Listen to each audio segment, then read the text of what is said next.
Welcome back to my channel, everyone. Round of applause, because Lex is back. And I know, I thought it was down to count, but the girl has other stuff going on in her life, you know?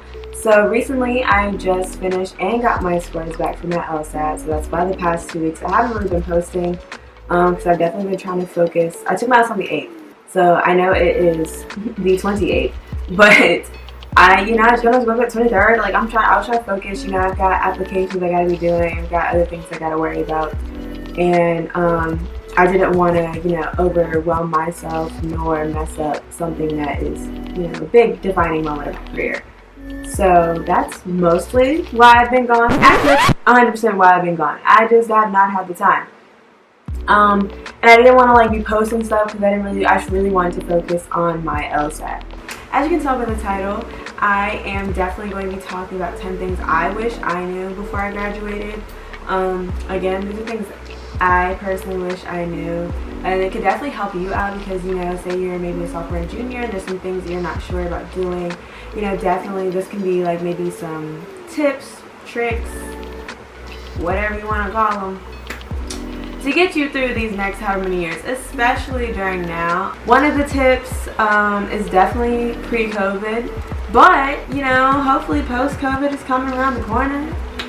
Vote, people.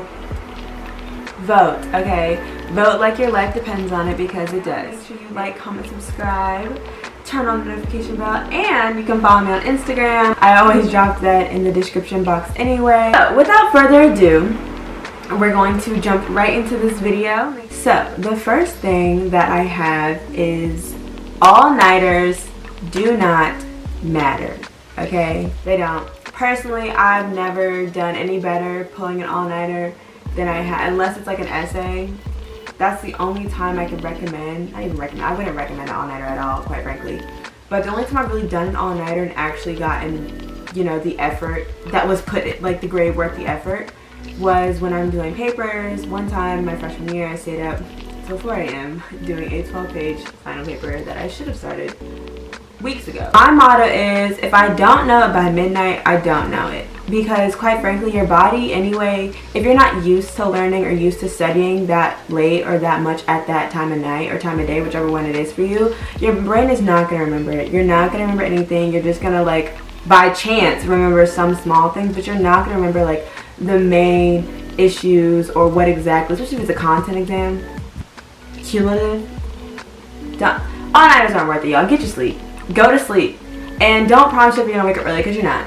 You're just not. So if you don't know it, it's okay. You don't know it. And, it is what it is. Tip number 2. Just because your friends have offers before or right after graduation does not mean you don't have any offers coming. Your bag is coming. I personally had countless friends who had jobs here from EY or Cisco or Deloitte months before graduation or even the year before, and for me that was a bit intimidating, but also your path is your path. So there's literally no rush. It's okay. Your bag is on its way. I mean, unless you're sitting around doing nothing, which I highly doubt, your bag is coming. Comparison is the thief of joy, people, okay? It is. Success is different for everyone. Whether it means you have a job right before you graduate, a job right after you graduate, or a year later, do what makes you happy. Find your passion, which is going to jump into another tip later. But find your passion. Don't worry about what everyone else is doing. Comparison is the thief of joy. Stay off of social media, okay? It's not going to help your situation anymore. And for tip number 3, this is the one tip I mentioned that was pre-COVID, hopefully post-COVID, if it's safe enough. I don't recommend it. Please stay inside. During COVID, take time to travel, okay? Study abroad, whatever it is. In the summer, leave, go away. Literally, go do something in a different state, even a different city. If you can, a different country. I did study abroad, like I mentioned in my previous videos. I did study abroad in Barcelona, Spain, and I did that for the entire summer between my junior and senior year. And that was honestly, although mentally I was not where I wanted to be, and the whole time I kind of just wanted to go home, Looking back, it was honestly one of the most amazing experiences, and I would do it again in a heartbeat. So tip number 4 is build and maintain those relationships. Whether it's between your friends, your roommates, your professors, you're gonna need them down the line. And I don't even mean that in like a parasitic way. I mean it in like, your college friends are gonna be some of the closest friends you have, okay? Because you're really going through it in these 4 years. Like, no matter what anyone tells you, they can say they had the greatest time, but there was a low point. And in that low point, they either had no one, and if they had no one, they found someone at the end of it. Because the way your college friends, literally, it's a different kind of friendship. And for those of y'all in college, have graduated college, been whatever, you understand, like, college friends, they're basically ride or dies. Like, because all of us were going through it at the same time, and we did not give up on each other. So definitely having those friendships will definitely allow you to, you know, bounce off of other people, help have that solid support system, helping you reach your goals. Knowing you got yourself, but also knowing you have people with like minds is so much better. On top of that, moving forward in your career, building those relationships with your professors are going to come in handy. So right now I'm looking for recommendation letters for my resume, and lucky for me, because I have these relationships with my professors and even deans of colleges and everything like that, I have at least a large and wide range of options for my recommendation letters, you know? I can ask whether it's a professor, I can ask a dean of a college, I can ask an assistant dean, like associate dean, excuse me. Like, I have so many options because I've put myself out there. I was that squeaky wheel, as they call you. No matter how I performed in the class, like, a lot of my professors have even told me after the end semester, if you need a recommendation letter, let me know. I loved having you, blah, blah, blah, you know? So build and maintain those. Don't just make that relationship and then move on next semester and forget about them. Like, keep emailing them. I just emailed them, hey, hope you have a great semester. Hey, everything's going well. If you want, we can sit and talk. And it seems scary, but professors are people, you guys. They are people. If you don't like them, obviously don't make that relationship with them. But if they seem pretty okay, they seem pretty chill, go for it. Why not? You have nothing to lose. If anything, it can help you in the class at the least. Number 5, there is no glory or gold medal for being busy, okay? And people who stay busy might be looking at me like, are you crazy? People who may be entrepreneurs or whatever it is, you're like, are you serious right now? I love being busy, and that's fine. But there is no point in sacrificing your mental health for the sake of being busy. Take moments for yourself. Take a break. Take a nap. You know what I did every day in college? Literally almost every day. And my friends and roommates can vouch. I took a nap every single day. I didn't care what time of day it was. I didn't care what I had to do. If I needed a nap, I was going to take one. If I needed to take a self-care day, I took a self-care day.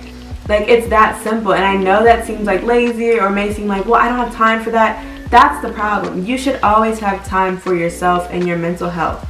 Your health is so important, especially in college, because it's so easy to get bogged down with class, schoolwork, extracurriculars, your jobs, everything. Like, everything can amount and pile up on you so quickly that if your mental health is not at least in the slightest bit of check, and even if it is sometimes, it can all come crashing down on you, and it just really brings you down to a very low level. Self-care is the best care, okay? Love yourself, care about yourself, because at the end of the day, if you are not right, those grades and whatever else you got going on won't be either.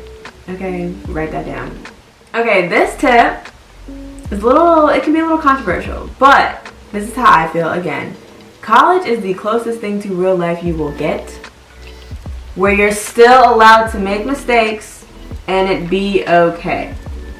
I say this because a lot of the things I told my mom, or even, you know, co-workers or whatever, like having like discussions about like college or things that people have done in college, even like just older people who I don't really know like that.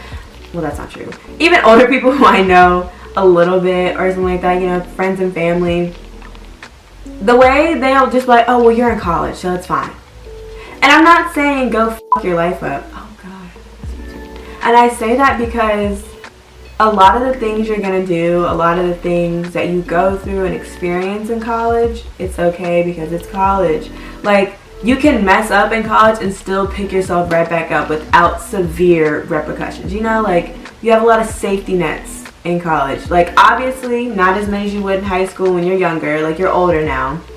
But there's a lot of things that happen, and it's kind of okay. Like, you can write it off a little bit, and you can always bounce back. Like, in the real world, sometimes from having an older sister who's in the real world and a lot of friends who are in the world and my parents, like, when sometimes you make a mistake, that it follows you, or it just sets you back really far. And I'm not saying that can't happen in college, because it does, but at the end of the day, again, you're in college. College is for making mistakes and learning and building from them and being better from it.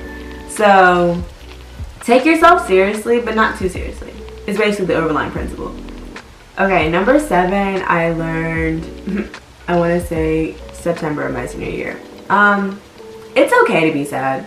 It's okay to be sad that you are graduating. It's okay to be sad that you're leaving college. It's okay to be sad that the past life that you know for 4 years is coming to an end. You don't have to be geeked up about leaving like some of your friends. Some of my friends could not wait to get off the mountain, okay? And quite frankly, I couldn't really either.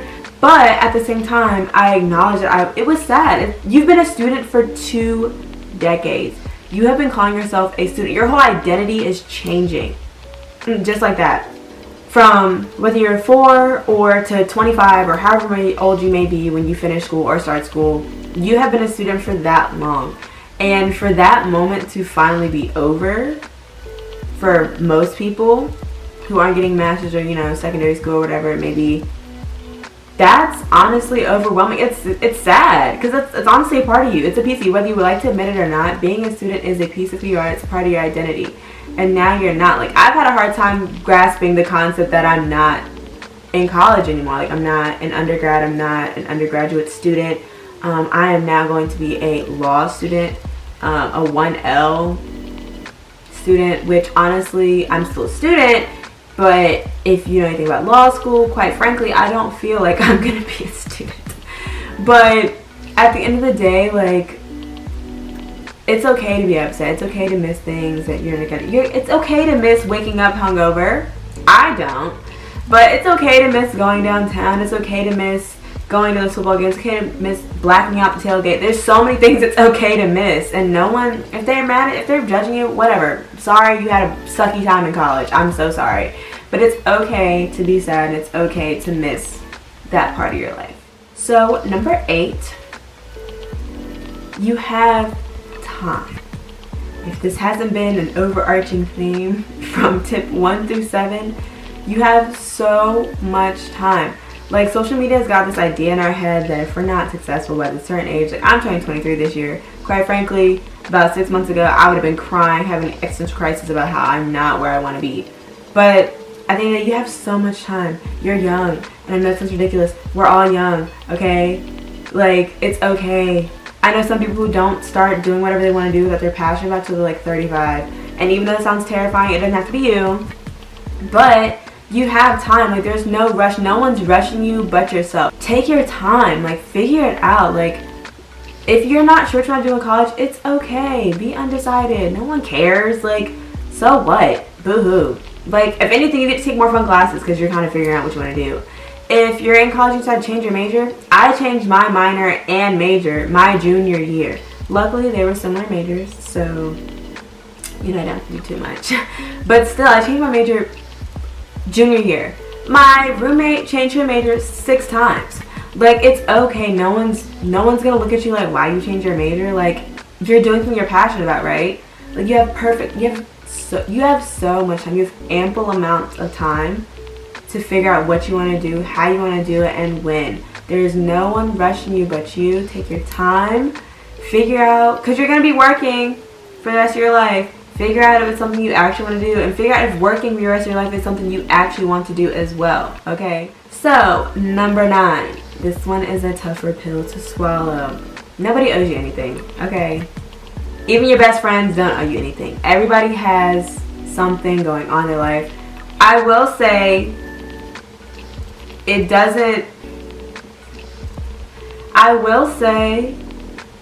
your friends should, want to do things for you as a favor, if you need it.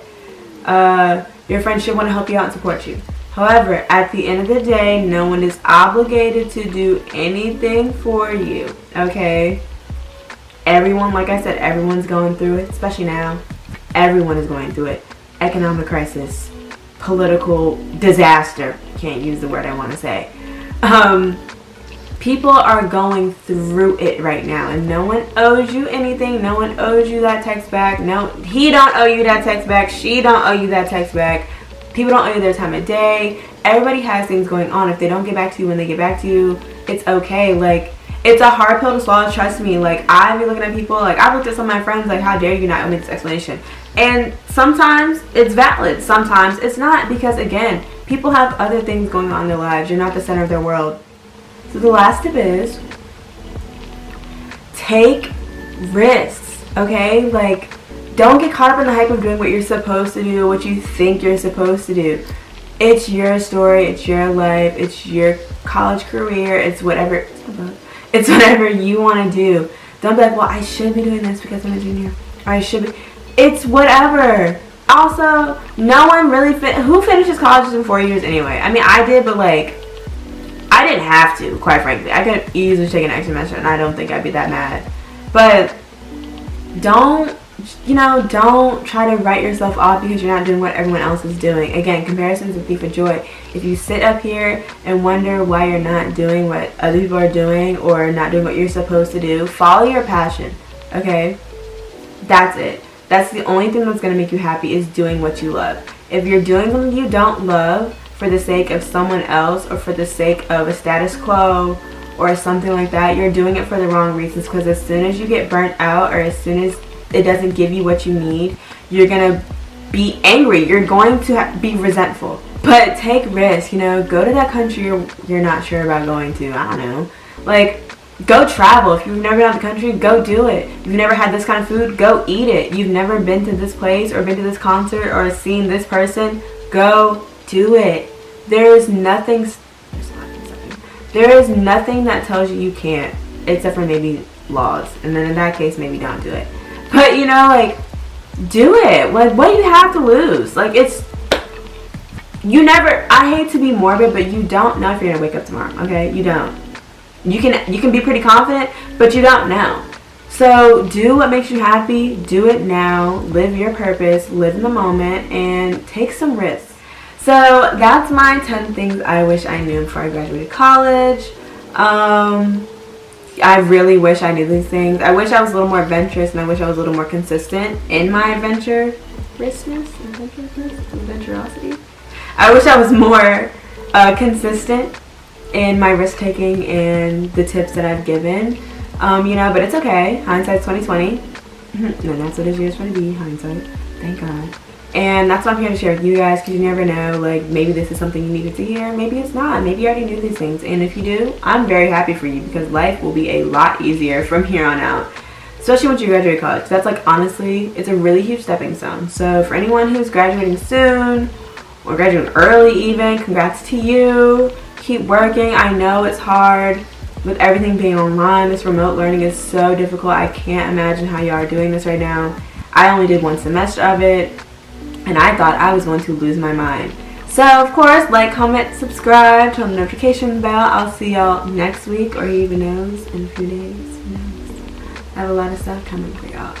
So, I'll see y'all next time.